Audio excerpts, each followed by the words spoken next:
ಶ್ರೀ ಗುರು ರಾಘವೇಂದ್ರ ಸ್ವಾಮಿ ನೆಲ್ಲಿಕಾಯಿ ಮಠ, ಮಂಗಳೂರು.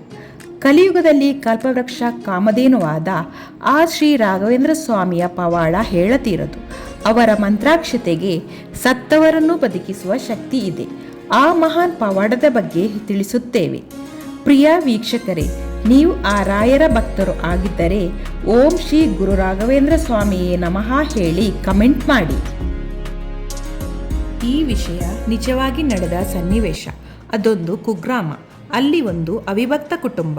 ಅಲ್ಲಿ ಹುಟ್ಟಿ ಬೆಳೆದವಳೇ ಮಹಾಲಕ್ಷ್ಮಿ. ಬಾಲ್ಯದಲ್ಲಿ ತಂದೆ ತಾಯಿಯನ್ನು ಕಳೆದುಕೊಂಡ ಈಕೆ ಮಾವಂದಿರ ಆಶ್ರಯದಲ್ಲಿ ಬೆಳೆದವಳು. ತಿನ್ನುವ ಬಡತನ. ಯಾರಿಗೂ ಈಕೆಯ ಬಗ್ಗೆ ಒಲವಿರಲಿಲ್ಲ.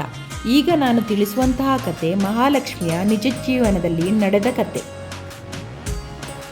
ಆಕೆಗೆ 12 ವರ್ಷವಿರುವಾಗ ಆ ಊರಿಗೆ ಮಂತ್ರಾಲಯದ ಸ್ವಾಮಿಯೊಬ್ಬರು ಬರುತ್ತಾರೆ. ಆಕೆಗೆ ರಾಘವೇಂದ್ರ ಸ್ವಾಮಿಯ ಫೋಟೋ ಕೊಡುತ್ತಾರೆ.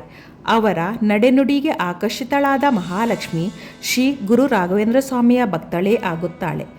ಆಕೆ ಕೈ ಹಿಡಿದದ್ದು ಸಾಧಾರಣ ಮನೆತನದ ಹುಡುಗನನ್ನು. ಈಕೆಯ ಕಾಲ್ಗುಣ ಚೆನ್ನಾಗಿಲ್ಲವೆಂದು ಎಲ್ಲರೂ ಆಡಿಕೊಳ್ಳುವವರೇ. ಹೀಗಿರುವಾಗ ಆಕೆ ಗರ್ಭಿಣಿಯಾಗುತ್ತಾಳೆ. ಆಗಲೇ ಅವಳ ಗಂಡನಿಗೆ ಮಾರಣಾಂತಿಕವಾಗಿ ನಿಮೋನಿಯಾ ಬಾಧಿಸುತ್ತದೆ.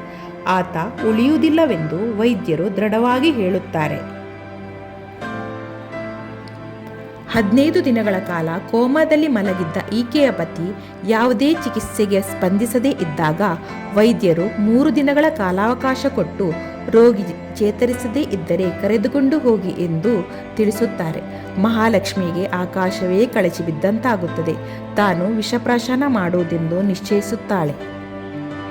ಆಗ ಆಕೆಗೆ ಬೆಳಕು ಒಂದು ಮನದಲ್ಲಿ ಕಾಣಿಸಿದಂತಾಗುತ್ತದೆ. ಅವಳು ಶ್ರೀ ಗುರು ರಾಘವೇಂದ್ರ ಸ್ವಾಮಿಯ ಮಠಕ್ಕೆ ತೆರಳಿ ಅಲ್ಲಿ ರಾಘವೇಂದ್ರನಲ್ಲಿ ಕಣ್ಣೀರು ಸುರಿಸುತ್ತಾ, ನಿನ್ನ ಸನ್ನಿಧಿಗೆ ಬರುತ್ತೇನೆ ತಂದೆ ಎಂದು ಹೇಳಿ ಮಂತ್ರಾಕ್ಷತೆಯನ್ನು ತೆಗೆದುಕೊಂಡು ಬಂದು ಪತಿಯ ಸೊಂಟಕ್ಕೆ ಒಂದು ಬಟ್ಟೆಯಲ್ಲಿ ಕಟ್ಟುತ್ತಾಳೆ. ಕೆಲವೇ ಕ್ಷಣಗಳಲ್ಲಿ ಆಕೆಯ ಪತಿ ಕಣ್ಣು ತೆರೆದು ನೋಡುತ್ತಾನೆ. ವೈದ್ಯರು ಇದೇನೋ ಪವಾಡ ಎಂದು ಆಶ್ಚರ್ಯಚಕಿತರಾಗುತ್ತಾರೆ. ಪವಾಡ ಆ ಮಂತ್ರಾಕ್ಷತೆಯಿಂದ ಆಯಿತು. ನಂಬಿದ ಭಕ್ತರ ಕೈ ಹಿಡಿಯುವ ಶ್ರೀ ಗುರು ರಾಘವೇಂದ್ರ ಸ್ವಾಮಿ ಕಲಿಯುಗದ ಕಲ್ಪವೃಕ್ಷ ಕಾಮಧೇನುವೇ ಸರಿ.